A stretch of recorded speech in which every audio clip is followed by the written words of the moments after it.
So our next, I'm sorry, our next objective is distinguishing between what is qualitative or quantitative variables. So we had the one variable with shirt colors. So that was just a variety of things that were just telling us different colors. So you can classify, as you saw, that we're struggling with that one shirt. I couldn't decide. We want to say it was pink or red, and I decided to classify it as red. Well, that means that what we have there is what we call qualitative variables, is where we kind of make categories. So I created a category of what I considered red to be. And I said that that one shirt, I thought, it's that burgundy color, but I'm like, I think that qualifies as red. So we have qualitative variables, which we classify individuals into categories. So colors are into categories, not, like I said, we have two different reds, but they're both considered red.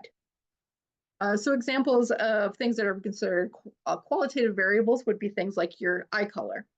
Your race would be one, socioeconomic levels, weight class.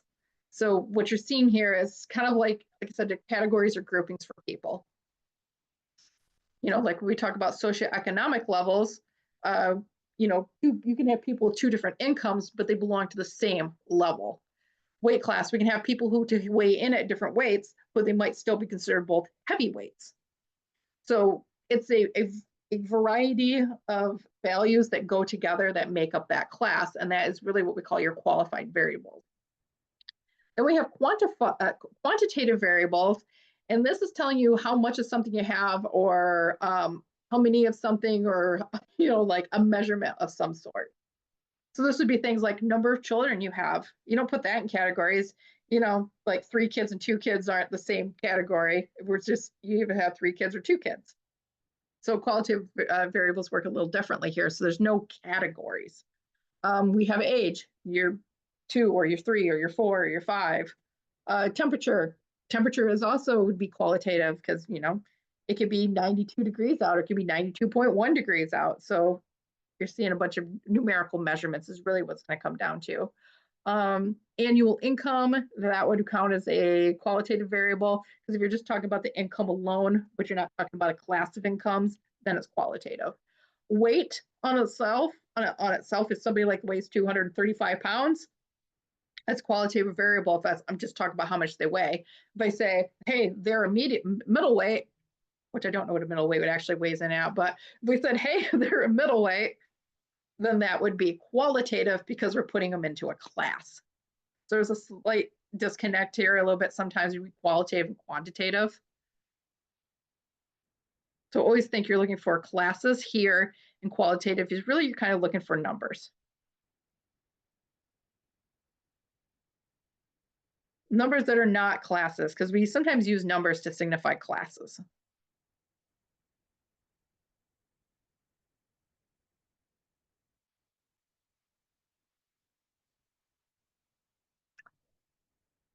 So for the following, just decide if you think it's qualitative or quantitative.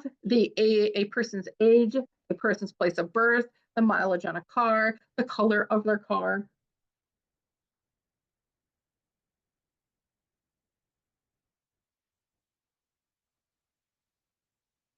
So I always think of qualitative, really like being, like I said, like numbers.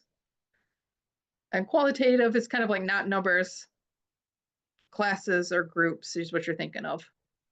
So a person's age, well, that is going to be quantitative,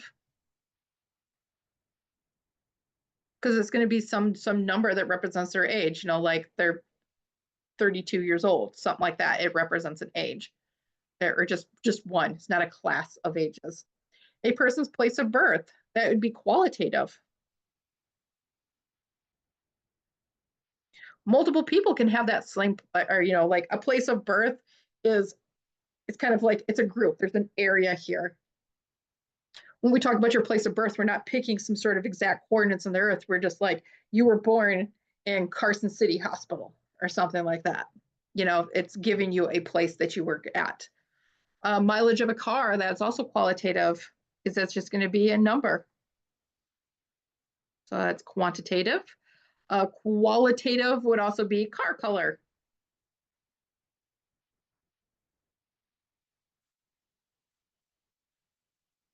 I had a letter missing there. I was trying to spell qualitative. So really kind of think of like qualitative as things that are descriptors, that are words that describe it. Quantitative is really numerical.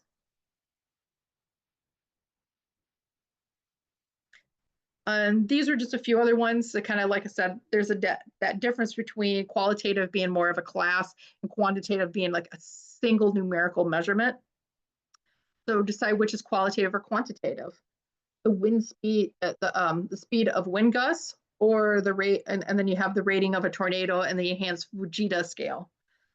Percentage correct on exam, and you compare that. Well, you also have a letter grade on exam, which is qualitative, which is quantitative. So wind speed by itself, like the wind speed is 31 miles per hour. That's quantitative. It's just a number. However, tornado ratings, these scales are just different categories. So there is a variety of wind speeds and I think destruction level that puts a tornado on a particular scale. So this category of things happen to fit into that category. So when you're trying to fit into a category, then you're qualitative. Percentage correct on exam. If you got 75% on a correct exam, that's just quantitative.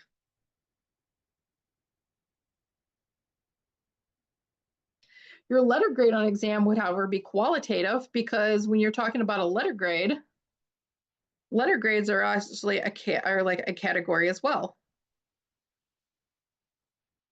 If you're somewhere between a 70 and a 70 and a 79, then you have a C letter grade. So there's a variety of grades that belong into being a C or belong to being a B or belong to B.